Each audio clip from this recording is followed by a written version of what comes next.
2 decades after making Clock Tower, the director decided to make a spiritual sequel to it, and I am just looking at what are the innovations that went into it. First of all, the biggest thing is that you don't play as a teenage girl. I guess they went with the next best thing. Blonde bimbo. Okay, so all I got so far is that we're on a ship, and now I'm left the hustle and bustle of the party to do something. Though I wasn't involved in the part where the character explains to me what that something is. I'm actually trapped in this room. Guess I'll have to talk to this guy again. I think I'm just somebody that sneaked up on the ship, hoping I can seduce one of the rich guys on board. Then, after filling up our social bar, we can finally move on. Oh, dude, watch out. You have a low-quality JPEG running down your neck. I once again ended up at a bar. How many bars are on this ship? Look, there's this old man, and apparently he's the owner of the ship. I think my backstory for Monica is starting to take legitimacy. I have to heat up the old man's prosthetic eye. This is my tutorial. He's definitely not the big villain, by the way. Why would you think that? I got word from my girls that there's a rich guy on one of the lower floors, so I'm on my way.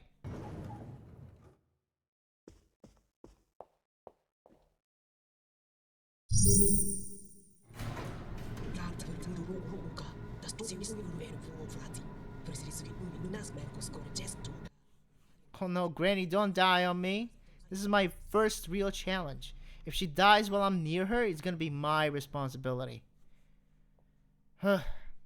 Made it. Oh no, a little girl. She's gonna piss everywhere. Hey, I know this guy. He's Dante from DMC Devil May Cry. Not off to a good start. Don't get yourself worked up now. Come on, I'll buy you a drink. What? You think a soda will get you on my good side? But he is willing to get me a drink. From the vending machine? Romance truly is dead. What the hell are you doing? You gotta get the drink all shaken up. That's the final straw. I'm leaving. Trust the red flags. Nightcry shows up, the creep that flashed me before, so I blasted him with the hose. The next person who rode the elevator wasn't so lucky, and their old guy died. I could take his phone though. What? I'm a wannabe gold digger. How would I have my own phone? The phone UI is nice, I guess. You don't use it much though.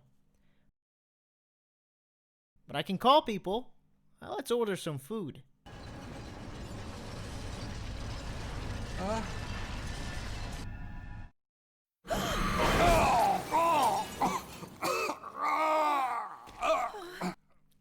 Do you think I can explain this to a court and come away not guilty? Store with no clerk? Go for the register. Go for the register.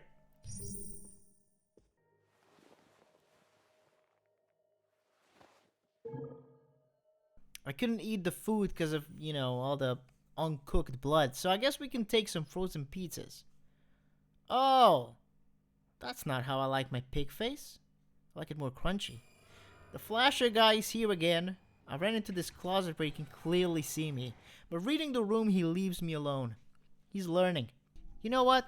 I'll forgive him for the time when I got into the washing machine and he accidentally turned it on. Straight up Tom and Jerry bit. Well, that lower floor was a bust, so I went back up. Everybody went to sleep in the meantime. You have to understand that this game likes the player extremely. You do anything just slightly differently than what it expects of you, and it just kills you. Went into a dark room without turning on your light? Dead. Played with the dials for too long? Dead. Didn't post some stupid thing on the app? Get the bad ending. Which is where all the characters are dead. Oh, but it does warn me here. I'm just too stupid to understand it. Now we play as Professor Exposition. Guys, we have to abandon ship and go to that remote island over there to try to explain what that game's story is. Say no more, Chief. You guys stay here and guard the boat while I go off alone without any weapon to protect myself. Oh yeah, I kind of forgot this was a horror game after all. I have to check out the footprints twice because the professor isn't able to reach a basic conclusion. It's all the subway surfing that fried your brain, old man.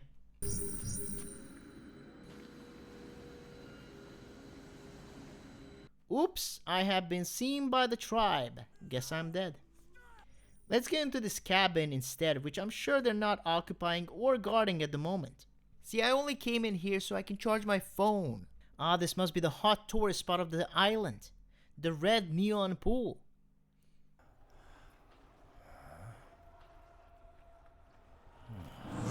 What the? Okay, guys, it's me, Prank Frank. Watch me prank this dude. Got him. Oh, you looked in the mirror for too long? Dead. Unless you break the mirror quickly. I'm sure that nobody will notice that the population of the island increased by one chunky boy. They're just watching like, oh, this idiot really thinks we're like sacrificing people here and shit. And that he has to pretend to be one of us when we're just an Amish community trying to live in peace. But these goddamn people are showing up for our red neon pool. All the time. Oh no, not the hands that want to give you a hand job. I have to burn a hand to scare them away.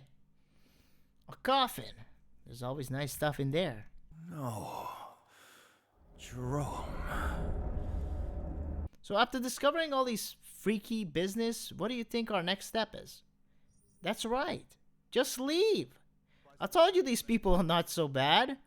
Oh, by the way, we learned that the ship's name is... Back to the ship. They're targeting the Oceanus. Oceanus? That sounds nasty. Well, that must be Monica. She smoked a cigarette near a gas canister. Wait, one of the guys was part of the tribe? What a twist.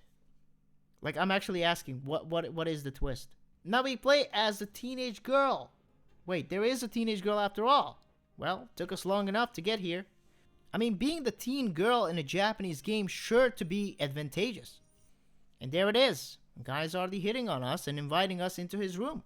Get the shotgun ready. And he's even friends with the flasher dude. Oh my god. Put his ass in jail. I mean, he pretends that he's fighting him off for us, but they definitely planned this together so that the guy would get the girl. Not happening, Jerome. Oh, baby, punch it. I told you you should have punched it. What the hell? Somebody is very bad at darts. Would you look at that? Jerome, unharmed. What did I tell you? It was all an act. If you think he is here for any good reason, then you haven't been paying attention. Ooh, I found a bracelet. There's probably more loot in these crates here. Fuck it, let's break him open with the forklift.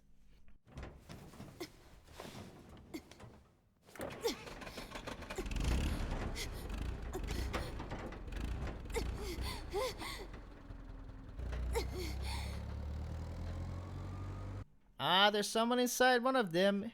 It's just Monica. Just Monica. Just Monica. I get that the game has fixed camera angles, but why are they so bad at placing these?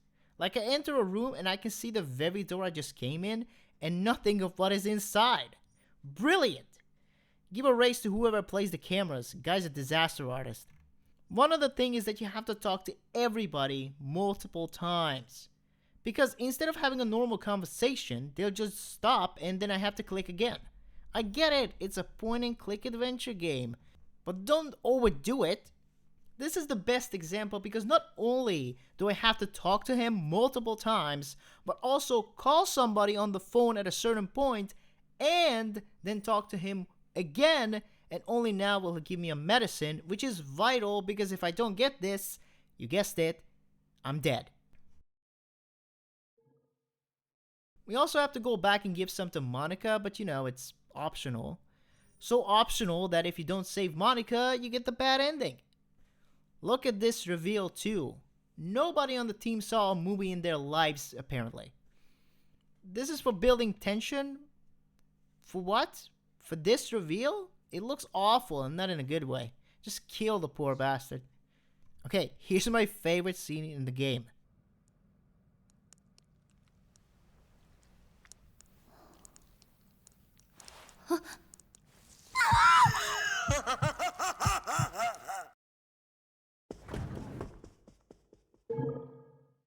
Give it up already, you perv. We have this weird puzzle here and the solution to it is posted on social media for some reason. I think this is it, guys. I mean, the room looks very detailed. What? The creepy old dude with the eye is behind this whole thing? Actually, that eye is gonna be his downfall. We equip it and send Nightcry to kill him. Also, Monica is here too. 私を父親をお前は殺そうというのか。待ってくれ。